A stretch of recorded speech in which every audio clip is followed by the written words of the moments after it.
السلام علیکم وعلیکم ورحمۃ السلام۔ اللہ وبرکاتہ۔ اللہ تعالیٰ ہم لوگوں کو جزائے خیر دے، آمین۔ نعمتوں کی بارشوں سے نوازے، مولانا صاحب کی آمین۔ سب کی عمر دراز عطا فرمائے، کی عمر دراز عطا فرمائے اور آمین دعا بہن۔ قبول فرمائے کی۔ آمین ثم آمین۔ اللہ آپ کو بھی جی ہمیشہ میرا پہلے خوش تو رکھے۔ دعا کی گزارش ہے کہ ہم اگلے مہینے عمرے پہ جا رہے ہیں، مولانا صاحب دعا کر دیجیے اللہ تعالیٰ ہمارے عمرے کو قبول فرمائے، ہمارے لیے آسان عطا فرمائے۔ آمین۔ بہت شکریہ اور بہت اچھی خوش آئند بات ہے اور بہت اچھی خبر دی ہے مولانا اللہ صاحب، دعا تعالیٰ قبول فرمائیں۔ فرمائے، آسان فرمائے، آمین۔ خیر و عافیت سے فارغ ہو کے آئیں۔ زاہد صاحب کا سوال کسی اور کو سجدہ اگر ہوتا تو وہ شوہر کو ہوتا، یہ اس کی بات وضاحت۔ صحیح ہے اگر ہوتا، لیکن چونکہ کسی کو اجازت نہیں ہے لہذا وہ بھی نہیں ہے۔ یہ انداز اختیار کر کے حضور اکرم صلی اللہ علیہ وسلم نے شوہر کے حقوق کی اہمیت کو بیان فرمایا ہے۔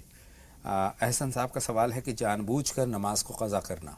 دیکھیے جان بوجھ کے نماز قضا کرنا بہت ہی بری بات ہے، جتنی اس کی مذمت کی جائے کم ہے، لیکن یہ کہنا کہ اب اس کی قضا نہیں ہے، یہ ایسی بات ہوئی کہ ہم نے 2000 روپے کسی سے قرض لیے تھے کہ 1 مہینے میں دے دیں گے، اس کا ٹائم مقرر تھا، جی لیکن 1 مہینے میں نہیں دے سکے تو اب کیا کبھی بھی نہ دیں؟ دینا تو چاہیے۔ دینا تو چاہیے، وقت پہ نہیں دیا یہ بری بات ہے، لیکن جب لیا ہے تو دینا پڑے گا۔ تو اللہ کا حکم ہے نماز پڑھو، اور نماز وقت پر ہونی چاہیے، لیکن وقت پہ نہیں ہو سکی تو ہمیں وہ پڑھنی چاہیے، اور اس کی کوئی دلیل نہیں ہے۔ حدیث شریف میں یہ تو آتا ہے من نام عن صلاۃ او نسیہا فلیصلیھا اذا ذکرھا، جو آدمی سوتا رہ گیا یا بھول گیا، نماز کا وقت گزر گیا تو جب وہ اٹھے یا اسے یاد آئے تو نماز پڑھنی چاہیے، لیکن جو جان بوجھ کر چھوڑی ہے اس بات کا کوئی ذکر تو اس لیے نہیں ہے کہ حضور اکرم صلی اللہ علیہ وسلم کے دور میں اور اس سماج میں اس کا تصور ہی نہیں تھا کہ ایک آدمی جان بوجھ کے نماز چھوڑے گا، لیکن اگر چھوٹ گئی ہے تو کوئی وجہ نہیں ہے کہ اس کو ادا نہ کریں، اور جان بوجھ کر چھوڑنے کی کوشش بالکل نہ کریں۔ جی ہاں۔ مولانا صاحب حاجرہ بہن کا سوال ایک تو سورہ فاتحہ کے تعلق سے ہے، کیا جو انہوں نے کہا تھا کہ اتوار کے روز اس کا ورد دیکھیے ہم کرنے نے کی بات اتوار کہی کے ہے۔ روز سورہ فاتحہ کی جہاں تک مجھے میرے پروگراموں میں ایسی بات نہیں کہی گئی، کسی اور نے اگر کچھ بتائی ہے تو کچھ اس کے آگے پیچھے کو کچھ اسباب ہوں گے، اتوار کے دن کی کوئی خصوصیت سورہ فاتحہ سورہ کی نہیں ہے۔ فاتحہ کی فضیلت بیان فرما دیں اور کس وقت اس کا اہتمام کرنا چاہیے۔ سورہ فاتحہ سورہ شفا بھی ہے وہ، جی جی جی۔ اور اس کے اندر دعا بھی ہے، بہت جامع دعا ہے وہ، ایاک نعبد و ایاک نستعین جو ہے بہت اہم دعا ہے، اس لیے دعا کے طور پر بھی اس کو پڑھنا چاہیے، اور اس کے علاوہ کوئی آدمی اس کا وظیفہ کرنا چاہتا ہے تو اس کے لیے فجر کی سنتوں اور فرضوں کے درمیان سورہ فاتحہ پڑھنی چاہیے 41 مرتبہ، اور اس کا خاص طریقہ ہے جو ہم اب سے پہلے بھی بیان کر چکے ہیں تفصیل سے، مختصراً بتا دیتا ہوں کہ فجر کی سنتیں اول وقت پڑھ کر اور اس کے بعد یہ پڑھنا شروع کیجئے اعوذ باللہ من الشیطان الرجیم، بالکل شروع میں پڑھ لیجئے، پھر بسم اللہ الرحمن الرحیم الحمدللہ رب العالمین، ہر مرتبہ بسم اللہ کو اسی طرح سے الحمد کے ساتھ ملائیے اور 41 مرتبہ پڑھیے، یہ 41 دن کا عمل ہوتا ہے، اس سے سورہ فاتحہ پڑھنے میں آدمی کی خاص تاثیر پیدا ہو جاتی ہے۔ اس کے فوائد کیا ہے مولانا صاحب؟ اس کے فوائد یہ ہیں کہ وہ کسی بیمار کو پڑھ کے دے گا تو اس سے فائدہ ہوگا، وہ یہ پڑھ کے اس کے لیے دعا کرے گا تو اللہ تعالیٰ اس کی دعا قبول فرمائے گا، کسی اہم مقصد کے لیے پڑھ کے اللہ تعالیٰ سے دعا کرے گا تو اس میں کامیابی ملے گی، یہ تمام فائدے ہوتے ہیں۔ بہرحال 2 کالر اور ہماری فون لائن پر آ چکے ہیں، شریف صاحب اپنے سوال کے ساتھ اور بہن ترنم۔ شریف صاحب فرمائے کیا سوال ہے آپ کا؟ شریف صاحب خیر مقدم، آپ کا سوال پوچھیں۔ شریف صاحب غالباً ہماری فون لائن پر نہیں ہیں۔ بہن ترنم آپ فرمائیں کیا سوال ہے؟ ہلو، میرا یہ سوال ہے مولانا صاحب، آپ کا پروگرام دیکھ کے بہت خوشی ملتی ہے، 4-5 سال کے بعد آج فون لگا۔ ماشاء اللہ، اللہ کا حکم تھا آج لگنے کا، آج بات ہونے کا، بات ہو رہی ہے۔ فرمائیں بہن سوال کیا ہے؟ ترنم صاحبہ،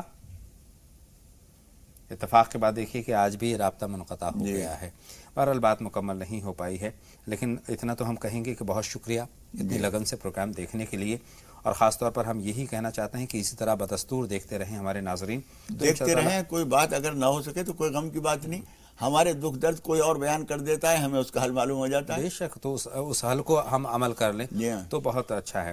سیما صاحبہ سے بات کرتے ہیں، ہماری فون لائن پر بلکہ شیبہ صاحبہ ہیں ہماری فون لائن پر۔ شیبہ صاحبہ فرمائیں۔ جی السلام علیکم۔ وعلیکم السلام بہن۔ جی میرا 2 سوال ہے، ایک سوال تو یہ ہے، تھوڑا بلند آواز کے ساتھ۔ جی میرے 2 سوال ہیں۔ جی پہلا سوال یہ ہے کہ جب لڑکے کی ماں ساس بنتی ہے تو اسلام کے حوالے سے اس کے اوپر کیا ذمہ داری آتی ہے؟ ساس کی ذمہ داری، ٹھیک ہے جی۔ اور دوسرا سوال، میری امی کی شوگر پیشنٹ ہیں، شوگر بہت ہائی ہے،